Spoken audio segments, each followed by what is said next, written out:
அனைத்து உரிமை குரல் நண்பர்களுக்கும் வணக்கம். முன்பு எப்போதும் இல்லாத அளவுக்கு தற்போது நாம் தமிழர் கட்சி பின்னாடி பார்த்தீங்கன்னா தமிழ்நாட்டுடைய முன்னணி ஊடகங்கள் படையெடுத்து சென்றுட்டு வந்துட்டு இருக்காங்க. இது குறித்து இந்த வீடியோவில் முழுமையாக பார்க்க போகிறோம். வாங்க பார்க்கலாம்.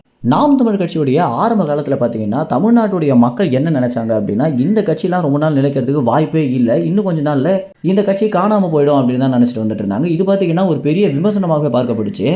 ஏன்னா அந்த தருணத்தில் மிகப்பெரிய ஆளுமைகளாக இருந்த ஜெயலலிதா, கருணாநிதி, விஜயகாந்த் இது போன்ற நபர்கள்லாம் இருக்கும்போது ஒரு அரசியல் கட்சியை துவங்கி அனைவருமே பார்த்தீங்கன்னா ஒரு பெரிய விமர்சனத்துக்குள்ளாகினவராக சீமான் இருந்துட்டு இருக்காரு. இது அனைவராலுமே அதிக அளவில் ஈர்க்கப்பட்டுச்சு அப்படின்னு தான் சொல்லி ஆகணும். ஏன்னா ஜெயலலிதா குறித்து எதிர்த்து பேசுறதுக்கு எதிர்கட்சி கூட தயாராக இல்லாத நிலையில ஒரு புதிதாக துவங்கின கட்சியாக இருந்த நாம் தமிழ் கட்சி அனைவருமே கேள்வி கேட்கறதும், எந்த கட்சியோடையும் நாங்கள் கூட்டணியை வைக்க மாட்டோம் அப்படின்னு துணிச்சலாக பேசுறதும் அனைவராலுமே ஈர்க்கப்பட்டு யாருடா இவங்க எப்படா கட்சி துவங்கினாங்க அப்படின்னு பெரிதளவில் ஆச்சரியத்துக்குள்ளாக பார்க்கப்பட்டுச்சு. இன்னும் சொல்ல போனால் அந்த தருணத்தில் உண்மையிலேயே ஜெயலலிதா, கருணாநிதி எதிர்த்து ஊடகங்களோட எதிர்த்து தைரியமாக கேள்வி கேட்க முடியாத ஒரு இடத்துல தான் இருந்துட்டு இருந்தாங்க. ஆனால் சீமானவர்கள் கட்சி தூங்கினதுமே இவ்வளோ ஊழல்கள் இவங்க பண்ணியிருக்காங்க அப்படின்னும், தமிழ்நாட்டு மக்களை திராவிடர்கள் அப்படின்ற ஒரு வேஷம் பூசி அனைவருமே ஏமாத்திட்டு வந்துட்டு இருக்காங்க அப்படின்னு சொல்லியிருந்தாரு.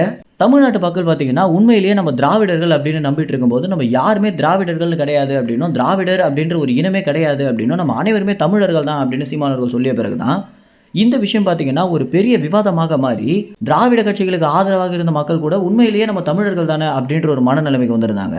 இதுவே பார்த்தீங்கன்னா நாம் தமிழ் கட்சிக்கு கிடைச்சிருந்த ஒரு மிகப்பெரிய வெற்றியாகவே பார்க்கப்பட்டுச்சு. இந்த ஒரு விஷயத்திற்கு பிறகுதான் ஊடகங்கள் கொஞ்சம் கொஞ்சமாக நாம் தமிழ் கட்சி பக்கம் கவனமே செலுத்த ஆரம்பிச்சிருந்தாங்க. கொஞ்சம் கொஞ்சமாக வந்த ஊடகங்கள் தற்போது இருக்கக்கூடிய சூழல் படி சீமான படையெடுத்து நோக்கி வந்துட்டு இருக்காங்க அப்படின்னு தான் சொல்லி ஆகணும். ஏன்னா ஒவ்வொரு செய்தியாளர்கள் சந்திப்பின் போதும் அந்த இடத்துல மைக் வைக்கிறது கூட இடம் இல்லாமல் மைக்குகளை மேலே மேலே வைக்கிறதும், அதற்கு பிறகு எல்லா ஊடகங்களுமே அந்த இடத்துக்கு வந்து லைவ்ல அவங்களுடைய யூடியூப் சேனலில் வீடியோ போடுறதும் அப்படின்னு நாம் தமிழ் கட்சிக்கு அவங்களுடைய விருப்பமே இல்லைனா கூட நாம் தமிழ் கட்சி பக்கம் சாதகமாக பேசியே ஆகணும், சாதகமாக வீடியோ போட்டே ஆகணும் அப்படின்ற ஒரு சூழல் தான் தற்போது நிலவிட்டு இருக்கு. அந்த அளவுக்கு பார்த்தீங்கன்னா மக்கள் சீமானுடைய வீடியோ பார்க்கறதுல கவனம் செலுத்துறாங்க.